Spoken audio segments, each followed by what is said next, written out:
आखिर रावण का पुत्र मेघनाद किसका अवतार था? जैसा कि हम सब जानते हैं कि मेघनाद स्वयं रावण से भी ज्यादा शक्तिशाली था और रावण का सबसे पराक्रमी पुत्र था, जिसके बल से बड़े देवता तक कांपते थे।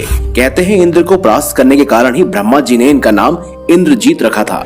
इनके गुरु कोई और नहीं बल्कि गुरु शुक्राचार्य थे। मेघनाद किसके अवतार थे, इसके बारे में कहीं पे भी पुराणों में हमें कोई भी धार्मिक ग्रंथों में इसका वर्णन नहीं मिलता, लेकिन कहते हैं कि अयोध्या में वापस लौटने के उपरांत जब श्री राम से स्वयं अगस्त्य मुनि मिलने आए थे, तब उन्होंने इस बात का जिक्र किया था। उन्होंने कहा था कि मेघनाद जैसा योद्धा इस पूरे संसार में न कभी था और न कभी हो पाएगा। कहते हैं मेघनाद एक ऐसा वीर पुरुष था जिसके पास संसार के सारे दिव्यास्त्र मौजूद थे।